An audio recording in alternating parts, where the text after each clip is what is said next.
Security is not necessarily limit to, bad guy comes in the house, I shoot, I'm the one Yeah. that goes. Or if somebody a male approaches you, and I got to stand up for you. It's thinking ahead. It's not putting it's not just being reactive, but it's being proactive, right? Not putting yourself or your family or your loved one in a position to where something bad could happen. So it's having the foresight to be able to recognize that this situation could go bad. So we need to hightail it. Yeah.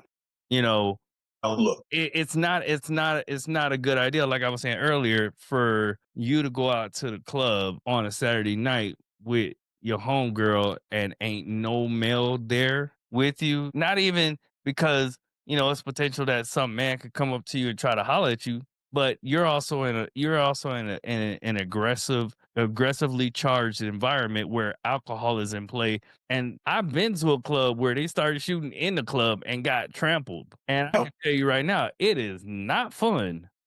So I don't go to the club. Like I've picked up people at the club when I was doing Lyft.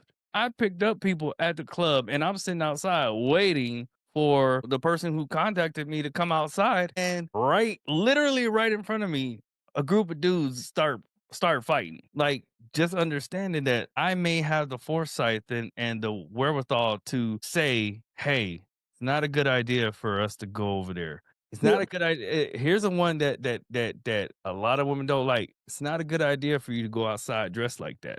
All the tension ain't the good tension. It's not a good idea for you to be hanging out with him and communicating with him, because he has nefarious intentions, and I could tell by the way that he walked, the way that he talked, the way that he moves around you, the way that he communicates with you, the way that he looks at me. And it's not me being insecure, it's just me being fully aware, and me being able to recognize the body language that he's presenting. And hello, I'm also a man that has probably thought the same thoughts that he has at one point in time in my life. So, when you think about all of these things, how could you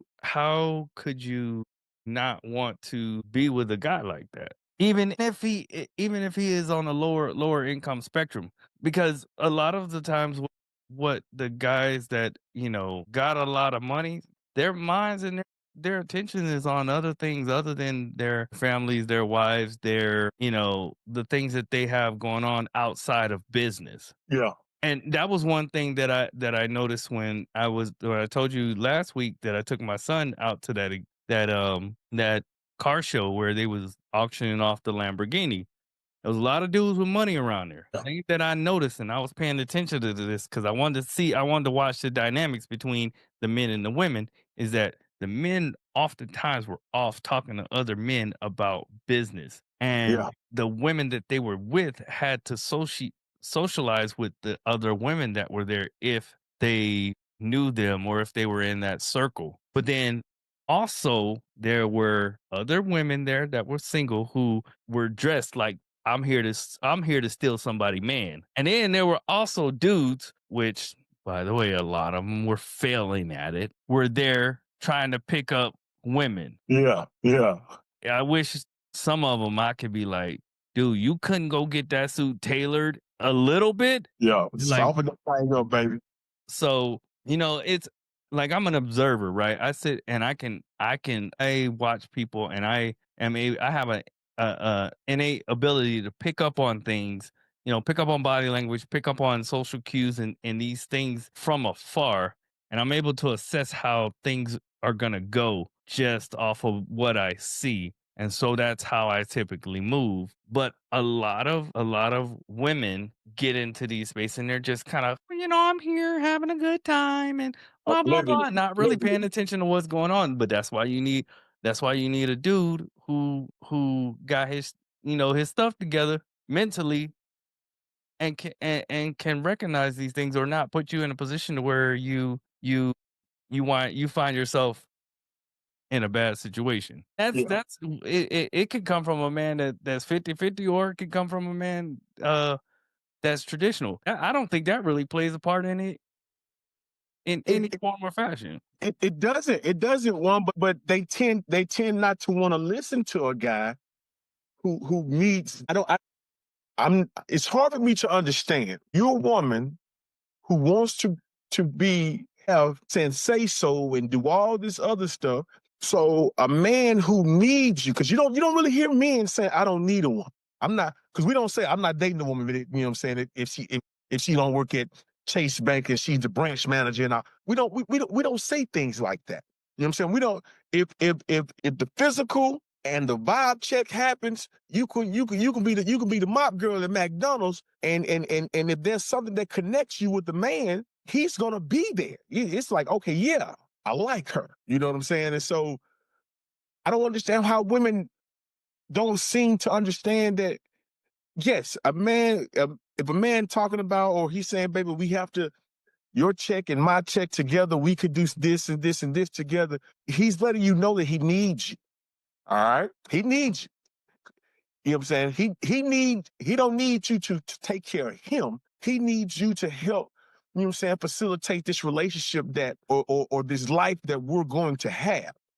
You know what I'm saying? He probably was doing well on his own. He probably wasn't dressed in designer, but he kept a roof over his head. He kept a car, keep a job.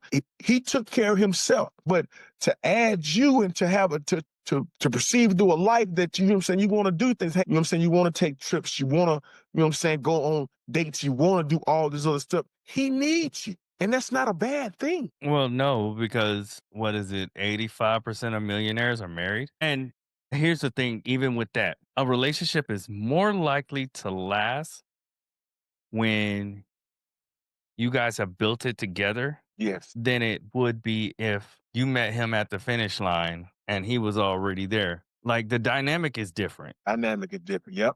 because you guys built it together. Whereas when you meet somebody who's already got everything, number one, they're going to continue to work to keep it, and you're coming into a situation where you may not necessarily understand the dynamic of how he built that to which he has. And so if he's the type of guy who was spending 16, 17, 18 hours a day to build what he has and to maintain it, then guess what that means? That means you getting little to zero time with him. And so then you're in a relationship by yourself. You're Whereas not needed. yeah, whereas when you have built it together, you will understand the amount of work that goes into it. Hmm. And depending on your level of effort into it, then it increases or decreases the solidification of that relationship and what you guys have built together. Yeah. And so like I think that a lot focus should be put on what are you doing with your life, what number one, where are you at in your life, and if you're not where you want to be, what are you doing to get there? Yeah. Are you in the beginning phases? Are you halfway there? What steps have you taken? And how can you prove that you're making progress? Because I think where like the 50-50 guy gets a bad rap is no a couple reasons. If he is doing 50-50 just to please her, if he's doing if he's doing 50-50 because he's a bum, and when I say bum, I mean he doesn't have any goals or any aspirations, or he's not doing anything with his life, he's not. And keep in mind, I ain't talking about somebody who's 18, 19, 20, 21, 22 years old, because they're still at the beginning phases of their life. The expectation shouldn't be that they got their shit together. Yes. I'm talking about the men that are 30, 30, 35, 40. If if you get to 35 and you still ain't got your shit together, then what are we talking about? Yeah. If you're 35 and there's no light at the end of the tunnel starting to show up, uh, that's I've heard this guy, you know what I'm saying, he explained to it a few years ago. He's saying, and Steve Harvey had mentioned this a couple of times too when talking to women on his show. Around 35, that's when a man hits his mojo, His prime. his prime. Yeah, in And between 35 and 40. between 35 and 40, and that's why the dynamics of with women, because women hit their prime early because they're jumping into the workforce, and they're, you know what I'm saying, around 16, 17, they're establishing, hey, I got a job, I'm going to school, I'm doing all this. So they hit their prime kind of early. You know what I'm saying? And during this time, young men are still figuring it out. You know what I'm saying? They don't know if they want to play video games. They don't know if they want to be athletes of sports, and they're chasing this dream. They're chasing that dream, and nothing has caught their eyes. But around about 35, that's when most men hit their prime. They hit their stride, and they're pushing forward. Yeah, they start to And figure out their life. they're starting to figure. I believe that that most women, I don't believe, I know they want that in a 22-year-old. And it's hard. It's hard. Not from the simple fact that a lot of us are not mature at 22. Juan, you know this. Yeah, your frontal cortex doesn't become fully developed until you're 25. That's why a girl who's a little girl in athletics, you know what I'm saying, they playing soccer and all this stuff, at 8 or 9, she's kind of probably better than a little boy. You could, because through biology, Yeah, we develop differently. yeah, you're developed quicker, because through biology at a certain age, you're ready to start producing life. So your body has to be developed as a woman. And sometimes your mental has to be developed faster than a guy. At 22, we're not mature at that. And we're not, and that's what I see, the impatient with some women on that. And ladies, we're not here trying to make an excuse for men. You know what I'm saying? Or trying to make it. Well, I know I'm not. I'm just putting out what is and what isn't. If you're expecting a 22-year-old to have everything lined up and ready to set your life and put you on the road and say this is what we're going to do, that's far in between. Probably about 5 to 10% of young men at that age is planned and stable and ready to move on, especially if they're not coming from a dynamic where they had their father in their life to guide them, which a lot of men, especially the men in our community, do not have. They don't have that father figure there to set that path. So you're getting men at 22, 23 who are not mature. They're doing mature things, but they're not mature. They're not understanding my priority. Hey, I got to get up and go to work. They homeboy can call them, hey, man, you ain't got to go to work today. Let's go hit the blah, blah, blah. We're going to stay up all night. We're going to party. Sure, man, would be, you know what I'm saying, 30, when you're 30, 35, 40, look here, man, hey, I got to work. We got to take care of my family. I'm not going to do that. But at 22, it's resonating, but it's not resonating because Yeah. they're easy to get talked into. But here's the thing, right? And I think as men have to do a better job of educating young men on getting yourself fit, Yes. getting yourself in a position to where you can provide for yourself. Also teaching them how to lead themselves out of a cardboard box. Yep. Because I think that's probably one of the biggest issues that I see in general, just not even with in the relationship aspect, but just in general. A lot of men are dumb, right? And when I mean dumb, I mean they don't have leadership qualities. And I think this is just from a lack of education, right? I don't believe that leaders are made, like that they're born. I'm sorry, that leaders are born. I They're think made. that they're made, They're right? And made. they're made by the influences of society and the people that are around them. And also, hold on, before you and also the amount of effort that they put into educating themselves. Hmm. So I have a second book out that's available on Amazon. It's called Unfiltered. And it's a book about being true to yourself Hmm. and how operating from a truth-centered base helps you to become a better leader. Hmm. And so it's how I operated in my military career. Now, I will tell you this. It doesn't always work out in your favor, especially when there's people who want you to lie to them, right? Because Yeah. the truth is oftentimes uncomfortable. Very. But I think that we as men have to do a better job of educating young men on these different dynamics, because these different dynamics are ultimately going to affect how they operate within relationships. And I'm not just talking about relationships with a woman or a partner, but I'm also talking about in relationships with their friends and also relationships that they build at work. Mhm. Mhm. And Yeah. so our men have to first become better leaders and then educate the younger guys. And I ain't talking about just the 18, 19, 20 year olds. I'm talking about, when they have some form of personality, some form of understanding to what leadership actually is. So, for example, my 15-year-old son, I educate him on all of these things, and I would be foolish not to, knowing that I have the knowledge. So, this was one of the things that surprised me. I was asking him because I mess with him all the time about, I asked him, I said, "Hey, you got a girlfriend?"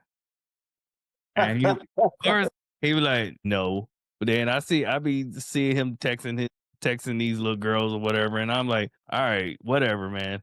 And so I was asking him, and I just, we were walking and talking one day, and I asked him, I said, "Hey, do you know what kind of girl you like?" And he was like, "Yeah, I like Asian because his mom is Asian." And so I was like, "I ain't asking you about what ethnicity you want. I'm asking you like what kind of qualities that she has to have." And the first thing he said, which kind of caught me off guard, he said, "Any girl that I'm gonna date seriously, she has to like cars. Yeah. She has to like cars because that's his passion. His passion is cars, exotic cars. He does photography, you know, and he's really good at it. And so he spends all of his time learning about cars and these things because that's what he wants to do when he becomes an adult. But he's like, any woman that I'm going to deal with seriously has to have a similar passion to me because she has to understand where I'm coming from. Yeah. I'm like, and I didn't even teach you that. Yeah. And so, but he's listened to me. He's listened to some of the things that I've listened to, and he's kind of picked these things up on his own. And so he's learned by face to face, and he's also learned by proximity. Mhm. And so, like I was saying, we have a responsibility to get these young men in front of the information so they can make informed decisions and position themselves to be better men in society and in relationships. Yeah. We have to go back when we're talking about traditional, we have to go back to, you know what I'm saying, if we look through society and how at a certain age, you know what I'm saying, they took the male children from the bosom of the woman and said, "Hey, you finna come learn how to be a man. You finna learn, you know what I'm saying, these ropes of how to be a man." Now, the dynamics of all that has changed. We're not out there fighting and we're not out there hunting and killing and but we can still teach these life lessons, you know what I'm saying, respectability, you know what I'm saying, honor. You look a man in his eye, nice firm handshake. If you're gonna demand respect, you must give respect. You